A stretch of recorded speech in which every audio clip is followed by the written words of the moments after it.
نحمده ونصلي ونسلم على رسوله النبي الكريم وعلى آله وأصحابه أجمعين.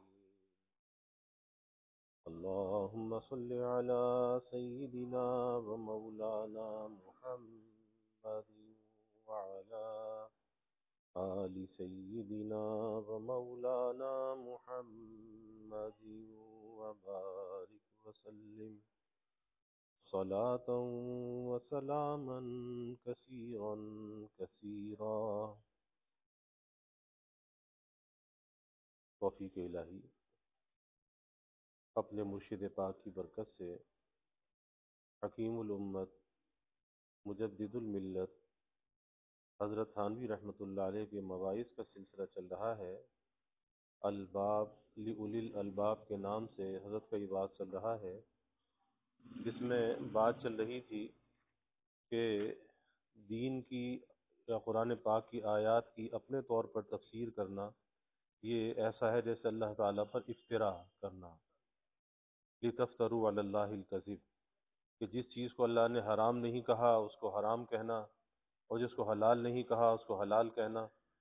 تو اس پر یہ بات چل رہی تھی. حضرت نے یہ بات بیان فرمائی کہ پہلے تو کافر بھی ایسے ہوتے تھے کہ وہ حلال اور حرام کے متعلق کہتے تھے واللہ امرنا بہا، کہ خدا نے ہم کو اس کا حکم دیا ہے.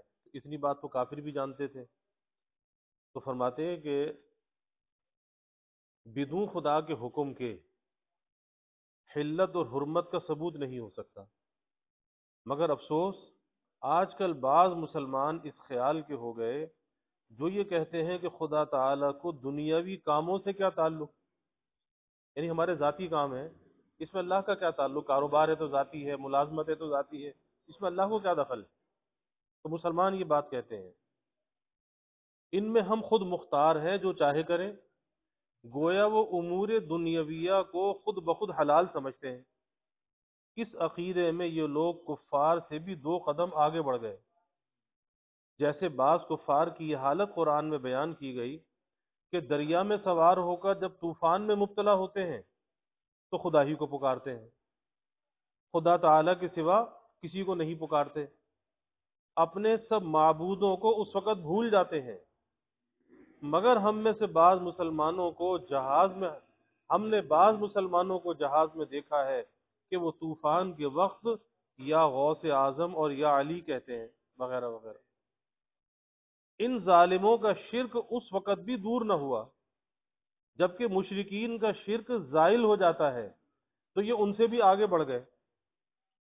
اسی طرح جو لوگ یوں کہ سمجھتے ہیں کہ بعض چیزیں خود بخود حرام اور حلال ہیں، یہ اپنی طرف سے ان کو حلال و حرام کہتے ہیں، تو یہ خدا پر افتراء و کذب ہے. کیونکہ قاعدہ ہے الشیء اذا ثبت ثبت بلوازمہ، کہ کوئی چیز جب ثابت ہوتی ہے تو اپنے لوازم کے ساتھ ثابت ہوتی ہے. اور کسی چیز کے حلال و حرام ہونے کے لیے لازم ہے کہ خدا تعالیٰ اس کو حلال اور حرام کرے. اس کی حلت و حرمت یہ حق تعالیٰ کا حق ہے، انسانوں کا حق نہیں. تو جب اس نے خود کسی چیز کو بدون حکم خداوندی کے حلال و حرام کہا تو یہ شخص اس حق کو اپنے واسطے ثابت کرنا چاہتا ہے کہ ایسی چیز، یہ خود کہتا ہے یہ حلال ہے یہ حرام ہے، اللہ نے نہیں کہا. تو جو اللہ کا حق ہے اس حق کو اپنے واسطے ثابت کرنا چاہتا ہے، اور یہ بہت بڑا افتراء ہے، بہتان ہے کہ اپنے کو خدا کا شریک بنا رہا ہے. اس میں جھوٹ کے ساتھ بے حیائی اور بے شرمی بھی ہے. جیسے ایک شخص کسی نواب یا رئیس کا مال چرا لائے اور یہ کہے کہ فلاں نواب صاحب نے یہ مجھ کو عطا کیا ہے اور لایا ہے چوری کر کے، تو اس نے جھوٹ تو بولا مگر نمک حرامی نہیں کی. اس چیز کو نواب صاحب ہی کی طرف منسوب کیا کہ جو انہوں نے مجھے دیا ہے، حالانکہ لایا ہے چوری کر کے. تو اپنی طرف منسوب نہیں کر رہا کہ میری ذاتی کمائی ہے، بلکہ منسوب ان کی طرف کر رہا ہے. تو چوری تو کی ہے لیکن نمک حرامی نہیں کی. تو اس چیز کو نواب صاحب ہی کی طرف منسوب کیا کہ یہ ان کی ہے، مگر انہوں نے مجھے دے دی۔ اور ایک شخص چرا کر یہ کہے کہ یہ چیز میری ہے، یہ چور بھی ہے اور نمک حرام بھی۔ بس آج کل جو مسلمان خود بخود بعض چیزوں کو حلال و حرام کرتے رہتے ہیں، وہ دوسری صورت میں داخل ہیں، جس سے پہلے زمانے کے کافر بھی بچتے تھے۔ وہ بھی یہی کہتے تھے واللہ امرنا بہا، کہ خدا نے ہم کو اس کا حکم دیا ہے۔ وہ کسی چیز کو از خود حلال و حرام نہ کہتے تھے، بلکہ تحلیل و تحریم کا حق خدا ہی کے لیے مانتے تھے۔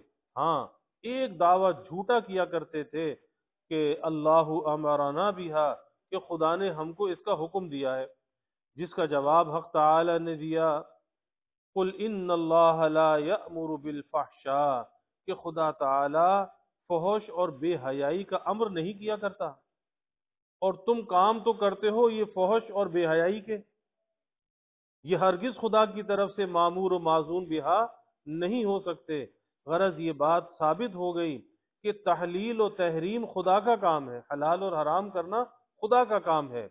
بدون خدا کے بتلائے ہم کسی مباح کو مباح بھی نہیں کہہ سکتے، خواہ وہ عبادات میں سے ہو یا عادات میں سے ہو۔ بس لوگوں کا یہ کہنا کہ آج کل مولویوں کا داڑھی رکھنے کو فرض کہنا، تجارات و معاملات میں دخل دینا کہ یہ ناجائز اور حرام ہے، یہ جائز اور مباح ہے، صحیح نہیں، بالکل غلط ہے۔ کیونکہ دین کا تعلق محض عبادات ہی سے نہیں ہے، بلکہ وہ عادات میں بھی تصرف کرتا ہے۔ دین صرف عبادات تک محدود نہیں ہے، بلکہ وہ عادات میں بھی تصرف کرتا ہے۔ اور انتم اعلم بامور دنیاکم، کہ تم اپنی دنیا کے کاموں کو مجھ سے زیادہ جانتے ہو۔ اس استدلال کا جواب ہو چکا کہ علم اور تخییر میں فرق ہے، اور تفسیر حدیث کی آگے آتی ہے۔ تو اس حدیث میں یہ کہاں ہے کہ امور دنیا میں تم خود مختار ہو؟ یہ تو نہیں فرمایا آپ نے۔ یہ فرمایا کہ تم اپنے دنیا کے کاموں کو مجھ سے زیادہ جانتے ہو، یہ نہیں کہا کہ تم خود مختار ہو، بلکہ اس کے خلاف دلائل صحیحہ سے ثابت ہے کہ امور دنیا میں بھی ہم لوگ خود مختار نہیں ہیں، بلکہ حکم شرعی کے پابند ہیں۔ چنانچہ رسول اللہ صلی اللہ علیہ وسلم نے حضرت زید ابن حارثہ کا پیغام نکاح زینب بنت جحش رضی اللہ عنہا سے بھیجا۔ اب زید ابن حارثہ یہ غلام تھے، ان کو آزاد کیا گیا تھا۔ چونکہ حضرت زید لوگوں کی زبانوں پر غلام مشہور تھے، اور واقع میں وہ غلام نہ تھے، بلکہ شریف الاصل آزاد تھے، لیکن بدوؤں نے ان کو کسی قافلے سے پکڑ کر زبردستی غلام بنا لیا اور بیع کر دیا، بیچ دیا، اور پہلے ایسا ہوتا تھا۔ اس لیے وہ غلام کے لقب کے ساتھ بدنام ہو گئے، لیکن وہ شریف الاصل تھے، آزاد تھے، وہ غلام نہیں تھے۔ جیسے بعض قصبات میں بعض شریف قوموں کے کچھ القاب مشہور ہو جاتے ہیں، پھر لوگ ان کو حقیر سمجھنے لگتے ہیں۔ اسی طرح حضرت زید بھی بدنام ہو گئے تھے، اس لیے حضرت زینب نے اور ان کے بھائی نے اس پیغام کی منظوری میں تأمل کیا، سوچنے لگے کہ زینب بنت جہش جو ہیں وہ اچھے خاندان کی تھی، اور کس طرح سے اس پیغام کو قبول کیا جائے، تو غلام ہے۔ اس پر یہ آیت نازل ہوئی وَمَا كَانَ لِمُؤْمِنٍ وَلَا مُؤْمِنَةٍ إِذَا قَضَى اللَّهُ وَرَسُولُهُ أَمْرًا أَن يَكُونَ لَهُمُ الْخِيَرَةُ مِنْ أَمْرِهِمْ۔ اور کسی مسلمان مرد یا عورت کو یہ اختیار نہیں کہ جب خدا و رسول صلی اللہ علیہ وسلم کسی بات کا فیصلہ فرما چکے تو پھر ان کو اپنے معاملے میں کوئی اختیار ہے؟ جب اللہ اس کا رسول کو فیصلہ کر دیں، اب اپنے معاملے میں کوئی اختیار نہیں رہا، اب اس کے تابع اپنے آپ کو کرنا پڑے گا۔ تو صاحب و ظاہر ہے کہ پیغام نکاح کا منظور کرنا یا نہ کرنا عبادات میں سے نہیں ہے، بلکہ ضروریات زندگی میں سے ایک امر ہے، جیسے کھانا پینا۔ پھر اس میں عورت اور اس کے اولیاء کی رضامندی بھی شرعاً اور عرفاً ضروری ہے، کہ اس کے جو ولی ہیں ان کی بھی اجازت ہو، اس عورت کی بھی اجازت ہو۔ چنانچہ کفاءت کا اعتبار خود شریعت نے کیا ہے، لیکن بئی ہما اس واقعہ میں عتاب نازل ہوا کہ حضور صلی اللہ علیہ وسلم کی قطعی مرضی معلوم ہو جانے کے بعد مسلمانوں کو کچھ اختیار نہیں کہ وہ دنیاوی امور میں بھی حضور صلی اللہ علیہ وسلم کی رائے کی مخالفت کرے۔ اور پیغام آپ نے دیا تھا نکاح کا کہ بھئی زید کے لیے یہ رشتہ ہے۔ اگر دنیاوی امور میں تخییر ہے تو یہ عتاب کیوں ہوا؟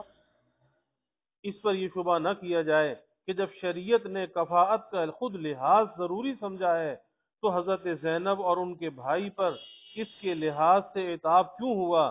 تو جواب یہ ہے کہ حضرت زید رضی اللہ عنہ واقع میں کف تھے، یعنی کہتے ہیں نا کف کے اندر رشتہ ہونا چاہیے، جو قریبی ہے کف میں رشتہ نہ ملے تو باہر جانا چاہیے۔ تو حضرت زید رضی اللہ عنہ واقع میں کف تھے، لیکن انہوں نے محض ظاہری شہرت کی بنا پر ان کو کف نہیں سمجھا۔ نیز یہ بھی نہ شبہ کیا جائے کہ حضرت بریرہ رضی اللہ عنہا کے واقعہ میں تو حضور صلی اللہ علیہ وسلم نے ان پر کچھ عتاب نہیں کیا، حالانکہ انہوں نے مشورہ نبوی صلی اللہ علیہ وسلم کی مخالفت کی تھی۔ یہاں حضور صلی اللہ علیہ وسلم کے مشورے کے خلاف کرنے پر حضرت زینب اور ان کے بھائی پر عتاب کیوں ہوا؟ بات یہ ہے کہ واقعہ بریرہ میں حضور صلی اللہ علیہ وسلم نے کچھ فیصلہ نہیں فرمایا تھا، محض مشورے کا درجہ تھا کہ کہا کہ بھئی تم اس سے دوبارہ نکاح کر لو۔ حضرت بریرہ سے کہا تو انہوں نے کہا کہ جی آپ کا حکم ہے یا مشورہ ہے؟ کہا جی مشورہ ہے، حکم نہیں ہے۔ کہا میں آپ کا مشورہ قبول نہیں کرتی۔ اس لیے عتاب نہیں ہوا کہ درجہ مشورے کا تھا۔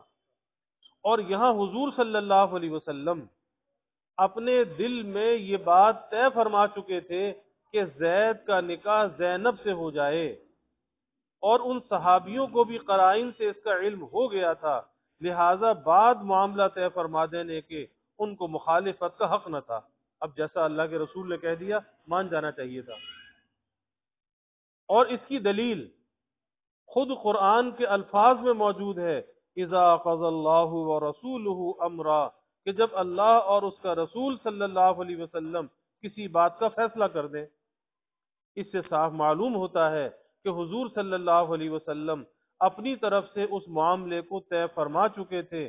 بہرحال اس واقعہ سے معلوم ہو گیا کہ دنیاوی امور میں بھی شریعت کا تصرف جاری ہے اور مسلمانوں کو اس کی مخالفت کا حق نہیں۔ اسی لیے تو کہا جاتا ہے کہ نہ تمام علم کافی نہیں، نہ تمام علم کافی نہیں، محض 2-4 کتابیں پڑھنے سے انسان عالم نہیں ہو جاتا۔ آپ نے اس ناقص علم کی حالت دیکھ بھی لی کہ یہ لوگ انتم اعلم بامور دنیاکم سے دنیاوی امور میں تخییر کے قائل ہو گئے کہ اب کسی کو اختیار نہیں ہے۔ یہ نہ دیکھا کہ دوسری نصوص سے اس کی نفی ہو رہی ہے، اس لیے یہ مطلب صحیح نہیں۔ آج کل ہر شخص اپنے کو عالم اور مجتہد سمجھتا ہے، مگر جب محقق کے سامنے وہ جاتے ہیں اس وقت ان کو معلوم ہو جاتا ہے کہ ہمارا علم سراسر جہل تھا۔ محقق کے سامنے جا کے پتہ چلتا ہے۔ اس لیے اپنے علم کو کسی محقق کے سامنے پیش کرو، اگر وہ تصدیق کر دے تب اس کو صحیح سمجھو، ورنہ وہ محض جہل ہے۔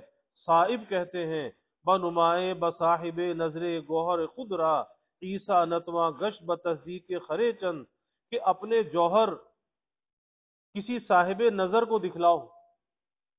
چند گدوں کی تصدیق سے کوئی عیسیٰ نہیں بن سکتا۔ کسی ماہر فن کے پاس جاؤ، اسے اپنا علم جا کر بتاؤ۔ چند احمقوں کے مولانا کہنے سے کوئی عالم اور مولانا نہیں ہو جاتا۔ اس کے لیے کسی صاحب نظر کے پاس رہنے کی اور تصدیق کی ضرورت ہے۔ صاحب نظر کون ہے؟ یہ وہ کاملین ہے جو شریعت و طریقت کے جامع ہیں۔ ان کے پاس رہ کر دین سے ایک خاص ذوق حاصل ہوتا ہے۔ یہ ذوق محض کتابوں کے ترجمے سے حاصل نہیں ہوتا، بلکہ اس کا طریقہ صحبت کاملین ہی ہے۔ کسی کو مولانا روم فرماتے ہیں قال را بگزار مرد حال شو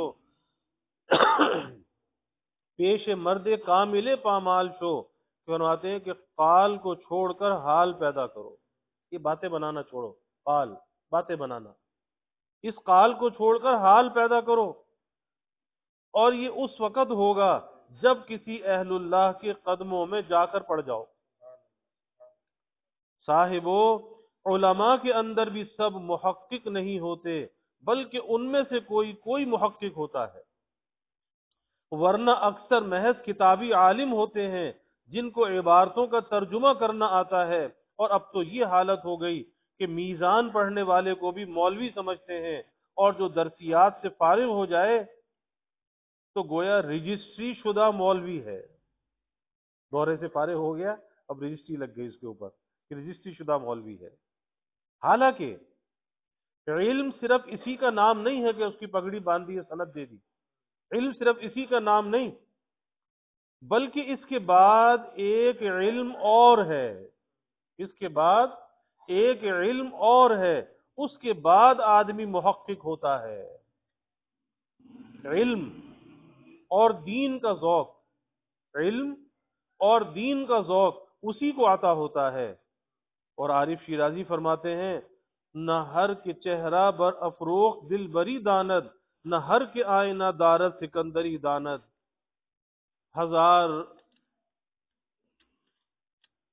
ہزار نقطہ باریک تر زمو ایجاست، نہ ہر کے سر بتر شد قلندری داند۔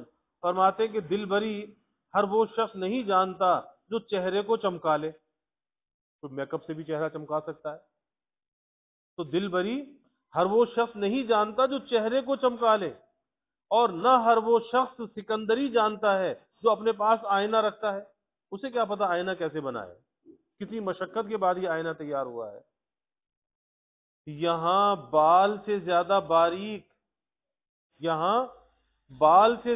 باریک ہزاروں نقطے ہیں، قلندری ہر وہ شخص نہیں جانتا جو اپنا سر منڈالے۔ پہلے کہتے تھے نا جو چاروں ابرو صاف کر لے، کہ سر بھی پلک بھی داڑھی منہ صاف کر لے، کہتے قلندر ہو گیا۔ تو قلندری ہر وہ شخص نہیں جانتا جو اپنا سر منڈالے۔ تعجب ہے، ہر فن میں تجربے کی ضرورت مسلم ہے، ہر علم میں نو تعلیم یافتہ اور تجربے کار میں فرق کیا جاتا ہے۔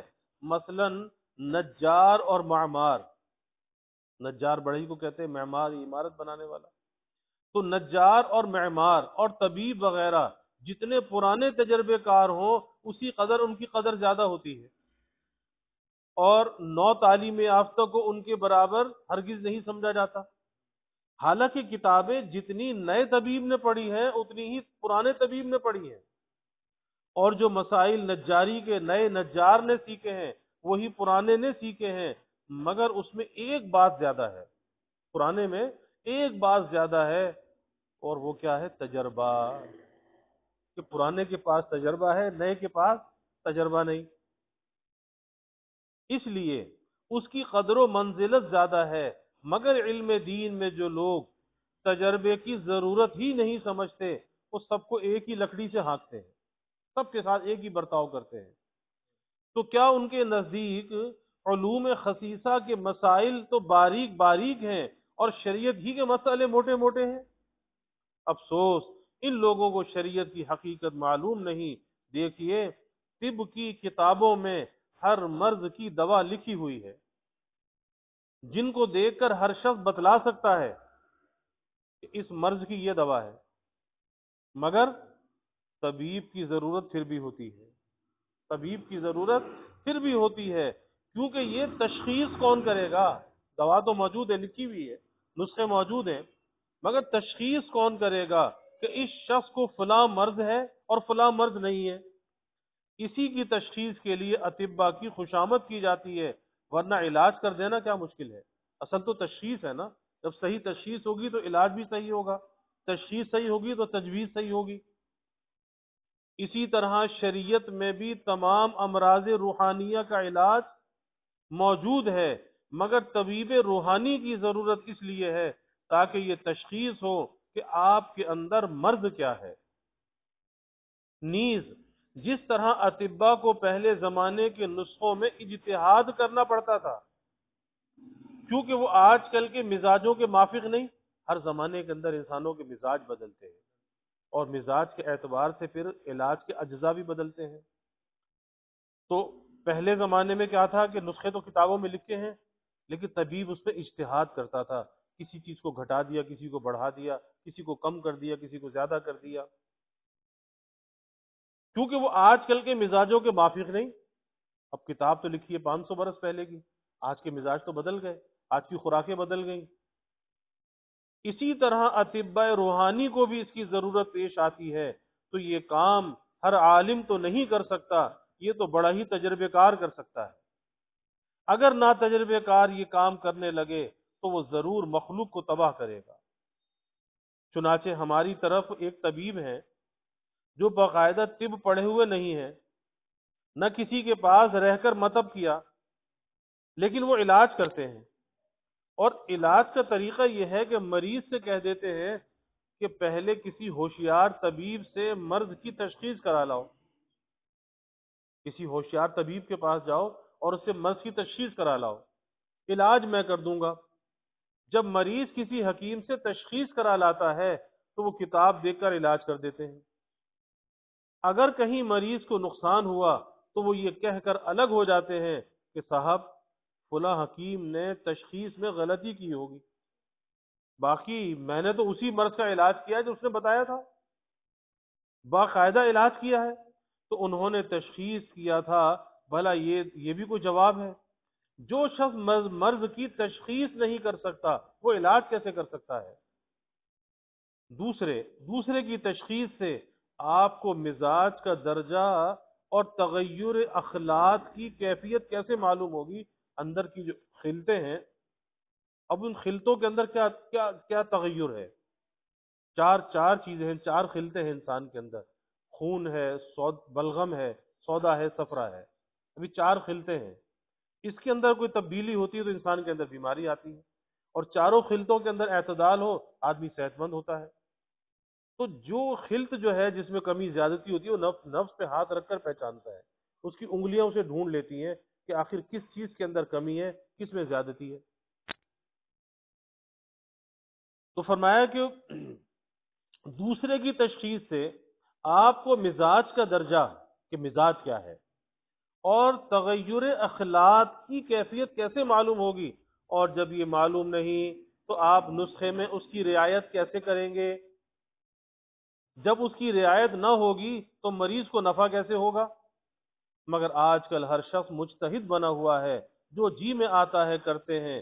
ذرا وہ صاحب مجھ سے ملیں تو میں ان کی خبر لوں، کیونکہ وہ مجھ سے محبت کرتے ہیں، اور محبت تو بلا ہے، جو اس کا دعویٰ کرے گا اس کے ساتھ تو ایسے ہی برتاؤ کیا جائے گا۔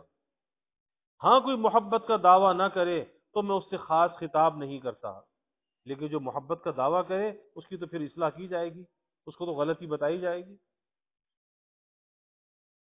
تو جو محبت کا دعویٰ نہ کرے اس سے خاص خطاب نہیں کرتا، ہاں عام خطاب سے سب کچھ کہہ دیتا ہوں۔ غرض آج کل ہر شخص مفسر و مترجم ہے، ہر ایک شریعت میں رائے دیتا ہے، گویا شریعت کا سمجھنا تمام فنوں سے آسان ہے، حالانکہ یہ تو قانون الہی ہے۔ شریعت کیا ہے؟ قانون الہی ہے۔ جب دنیاوی سلاطین کے قوانین کو ہر شخص نہیں سمجھ سکتا، بلکہ خاص وکلاء اور بیرسٹر اور ہائی کورٹ کے جج ہی اس کو سمجھتے ہیں، تو خدائی قانون کو ایسا کیا آسان سمجھ لیا، کیا جاہل سے جاہل بھی سمجھنے لگے؟ اللہ تعالیٰ کہنے دیے۔ الحمدللہ رب العالمین والعاقبۃ للمتقین والصلاة والسلام على أشرف الأنبياء والمرسلين اللهم صل على سيدنا ومولانا محمد وعلى آل سيدنا ومولانا محمد وبارك وسلم ربنا آتنا في الدنيا حسنة وفي الآخرة حسنة وقنا عذاب النار ربنا أتمم لنا نورنا واغفر لنا إنك على كل شيء قدير اللهم أرنا الحق حقا وارزقنا اتباعه وأرنا الباطل باطلا وارزقنا اجتنابه. اللهم إنا نسألك العفو والعافية والمعافاة الدائمة في الدين والدنيا والآخرة والفوز بالجنة والنجاة من النار. اللهم إنا نسألك من خير ما سألك منه نبيك سيدنا محمد صلى الله عليه وسلم، ونعوذ بك من شر ما استعاذك منه نبيك سيدنا محمد صلى الله عليه وسلم، وأنت المستعان وعليك البلاغ، ولا حول ولا قوة إلا بالله. وجزى الله عنا محمدا صلى الله عليه وسلم ما هو أهله، وصلى الله تعالى وسلم على النبي.